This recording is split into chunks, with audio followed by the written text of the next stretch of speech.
Hello students, आज हम इस वीडियो में कौटिल्य के वैदेशिक संबंध और परराष्ट्र नीति के बारे में अध्ययन करेंगे। कौटिल्य ने अपनी पुस्तक अर्थशास्त्र में वैदेशिक संबंधों को जारी रखने के लिए दो सिद्धांतों का वर्णन किया है, मंडल सिद्धांत और सांडकुंड नीति।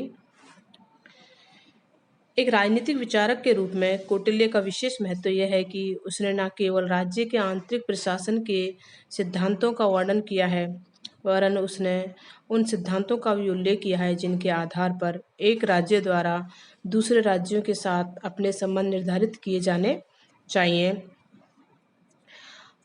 उन्होंने अर्थशास्त्र में विदेश नीति का विशद विवेचन किया है तथा विदेशों में राजदूत और गुप्तचर रखने के विषय पर भी उन्होंने विचार किया है।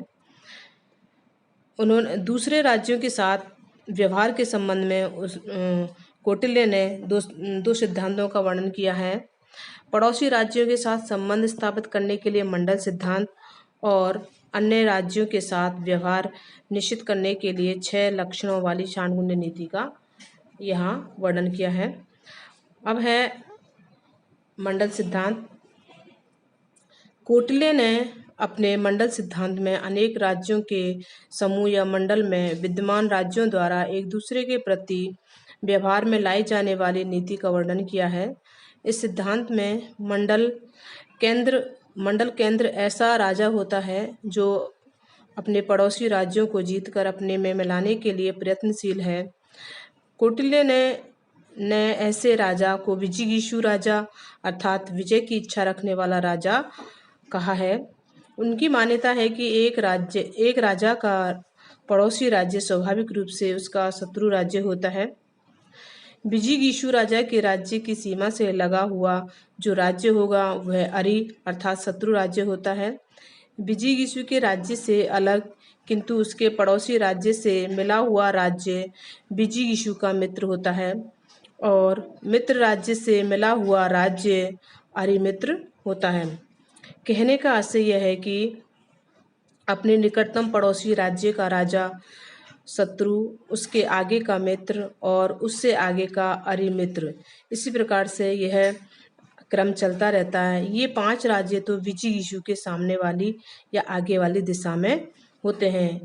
मंडल सिद्धांत में यहाँ चित्र के माध्यम से एक डायग्राम बनाया गया है।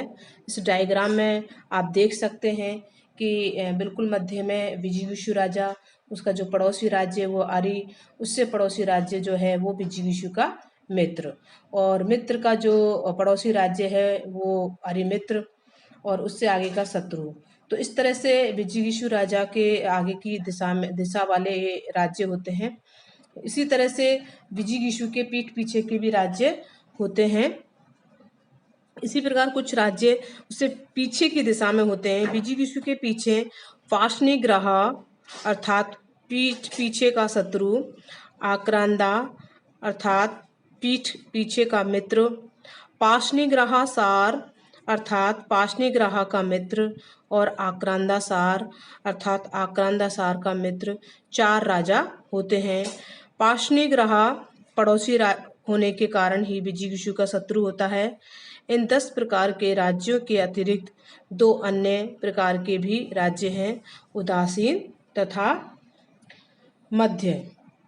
मध्यम ऐसा राज्य है जिसका प्रदेश विजिगीषु तथा अरि राज्य दोनों की सीमाओं से लगा हुआ है। मध्यम राज्य दोनों की, चाहे वे परस्पर मित्र हों या शत्रु हों, सहायता करने में समर्थ होता है और आवश्यक होने पर दोनों का अलग अलग मुकाबला कर सकता है। उदासीन राजा का प्रदेश विजिगीषु, अरि तथा मध्यम इन तीनों की सीमाओं से परे होता है। ये बहुत प्रबल शक्तिशाली होता है। उपर्युक्त तीनों के परस्पर मिले होने की दशा में भी वह उनकी सहायता कर सकता है। उनके परस्पर ना मिले होने की दशा में वह प्रत्येक का मुकाबला भी कर सकता है। इस प्रकार 12 राज्यों का यह समूह राज्य मंडल कहलाता है। मंडल सिद्धांत के आधार पर कौटिल्य ने इस बात का निर्देश दिया है कि एक विशेष राज्य के कौन मित्र हो सकते हैं और कौन शत्रु हो सकते हैं। कौटिल्य द्वारा प्रतिपादित मंडल सिद्धांत आंशिक रूप में यहाँ हम सही कह सकते हैं, क्योंकि वर्तमान समय में भारत की सीमाएं पाकिस्तान और चीन से लगी हुई हैं और बहुत कुछ सीमा तक इसी कारण इन राज्यों के साथ भारत के मतभेद बने हुए हैं। भारत के प्रति मतभेदों की समानता के कारण पाकिस्तान और चीन परस्पर मित्र हैं। इसी प्रकार भारत, पाकिस्तान और अफगानिस्तान तीनों देशों के पारस्परिक संबंधों को भी मंडल सिद्धांत के आधार पर समझा जा सकता है। अर्थात भारत का पड़ोसी राज्य पाकिस्तान है और पाकिस्तान का पड़ोसी राज्य अफगानिस्तान है। हम इस तरह से देख सकते हैं कि भारत का जो पड़ोसी राज्य पाकिस्तान भारत का शत्रु है और पाकिस्तान का जो शत्रु है अफगानिस्तान, वो भारत का मित्र है। अब है सांडगुण्य नीति। पड़ोसी राज्य और विशेषतया अन्य विदेशी राज्यों के प्रति व्यवहार के संबंध में कौटिल्य ने सांडगुण्य अर्थात 6 लक्षणों वाली नीति का प्रतिपादन किया है। ये 6 लक्षण हैं: संधि, विग्रह, यान, आसन, संश्रय और द्विभाव। यहाँ सबसे पहले संधि। कौटिल्य के अनुसार किसी भी राजा के लिए संधि करने की नीति का उद्देश्य अपने शत्रु राजा की शक्ति को नष्ट करना तथा स्वयं को बलशाली या शक्तिशाली बनाना होता है। उसके अनुसार शत्रु से भी उस समय संधि कर लेनी चाहिए जबकि शत्रु पर विजय प्राप्त संभव नहीं है और स्वयं को सबल तथा शत्रु को निर्बल करने के लिए कुछ समय प्राप्त करना आवश्यक हो। कौटिल्य के अनुसार संधि कई प्रकार की हो सकती है। विग्रह का अर्थ है युद्ध।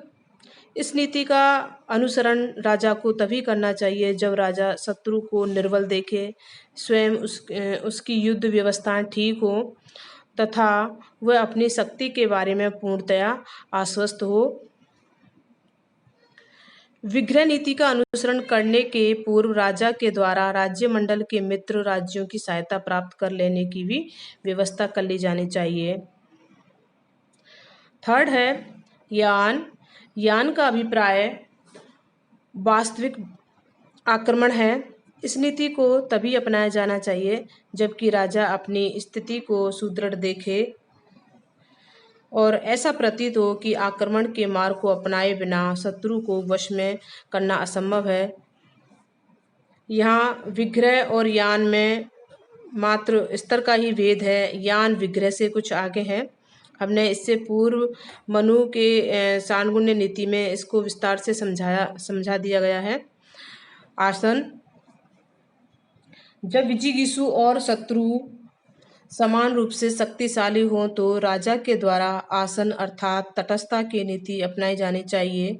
आसन की नीति अपनाते हुए राजा के द्वारा शक्ति अर्जन की निरंतर चेष्टा की जानी चाहिए। फिफ्थ है संश्रय। संश्रय का अर्थ बलवान का आश्रय लिए जाने से है। यदि राजा शत्रु को हानि पहुंचाने की क्षमता नहीं रखता, साथ ही यदि वह अपनी रक्षा करने में भी असमर्थ हो तो उसे बलवान राजा का आश्रय लेना चाहिए।